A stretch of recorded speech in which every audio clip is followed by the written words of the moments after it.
नीट परीक्षा पेपर फुटी प्रकरणावरून देशभरात सुरू असलेल्या संतापाच्या पार्श्वभूमीवर दिल्लीतील जंतर मंतर येथे विद्यार्थ्यांचे आंदोलन सलग 34व्या दिवशीही सुरू आहे. केंद्रीय शिक्षण मंत्री धर्मेंद्र प्रधान यांच्या राजीनाम्याची मागणी करत विद्यार्थी आंदोलनावर ठाम असून सरकारपासून अद्यापही आंदोलकांशी कोणतीही औपचारिक चर्चा झालेली नाही.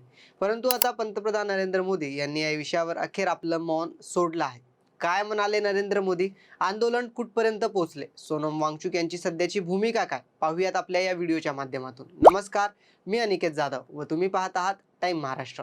पेपर फुटीवरून सुरू झालेलं आंदोलन चिघळलं असताना आता पंतप्रधान नरेंद्र मोदी यांनी सोशल मीडिया प्लॅटफॉर्म एक्स वर पोस्ट करत पेपर फुटी प्रकरणातील दोषींवर कठोर कारवाईचे आश्वासन दिले आहे. पंतप्रधान नरेंद्र मोदी यांनी आपल्या पोस्टमध्ये देशातील युवकांचे हित आणि त्यांचे भविष्य ही सरकारची सर्वोच्च प्राथमिकता असल्याचे स्पष्ट केले.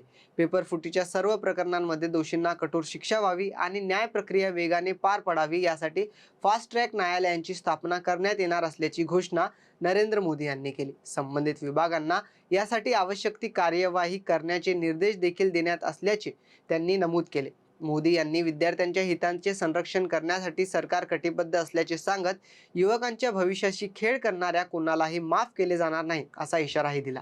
त्यांच्या या वक्तव्यानंतर पेपरफुटी प्रकरणावर केंद्र सरकारने कठोर भूमिका घेतल्याचे संकेत मिळत असले तरी आंदोलक विद्यार्थी आपल्या मागण्यांवर ठाम राहण्याचा निर्धार व्यक्त केला आहे.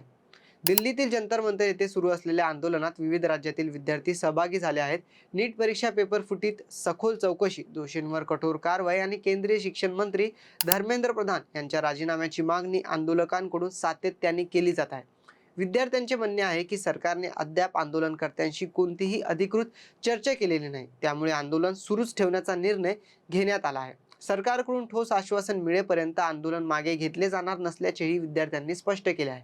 दरम्यान सामाजिक कार्यकर्ते सोनम वांगचुक यांचे उपोषणही सुरू असून त्याचा आज 26वा दिवस आहे. प्रकृती बिघडल्यामुळे त्यांना गुरुग्राम येथील मेदांता रुग्णालयात दाखल करण्यात आले आहे. रुग्णालयात उपचार सुरू असतानाही त्यांनी आपले उपोषण कायम ठेवले आहे. वांगचुक यांनी केंद्र सरकारला पत्र लिहून काही अटींसह उपोषण मागे घेण्याची तयारी दर्शवली आहे. आंदोलनात सहभागी विद्यार्थ्यांवर कोणतीही दंडात्मक कारवाई होणार नाही अशी लेखी हमी सरकारने द्यावी अशी त्यांची प्रमुख मागणी आहे. सरकारकडून अशी हमी मिळाल्यास आपण उपोषण थांबवू, अन्यथा आंदोलन सुरूच ठेवू असा इशाराही सोनम वांगचुक यांनी दिला. त्यांच्या इतर मागण्यांमध्ये पेपर फुटीमुळे आत्महत्या केलेल्या विद्यार्थ्यांच्या कुटुंबियांना आर्थिक मदत, संसदेत या विषयावर चर्चा, जबाबदारी निश्चित करणे, शिक्षण मंत्र्यांच्या राजीनाम्याचा विचार करणे आणि आंदोलक विद्यार्थ्यांवर कोणतीही कारवाई न करणे यांचा समावेश आहे. दरम्यान अभिनेता सलमान खान यांनीही सोशल मीडियावर पोस्ट करत विद्यार्थ्यांच्या आंदोलनाला पाठिंबा दर्शवला आहे.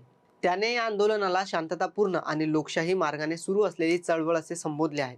सलमान खानने आपल्या सोशल मीडियामध्ये म्हटले की ही अत्यंत शांततापूर्ण चळवळ होती. तिला हिंसक वळण लागल्याचे पाहून दुःख झाले. ज्या विद्यार्थ्यांना आणि त्यांच्या कुटुंबियांना त्रास सहन करावा लागला त्यांच्याबद्दल मला मनापासून सहानुभूती आहे. पेपर फुटी ही अत्यंत गंभीर समस्या असून देशातील विद्यार्थी चांगल्या शैक्षणिक व्यवस्थेसाठी एकत्र येत आहेत ही आनंदाची बाब आहे.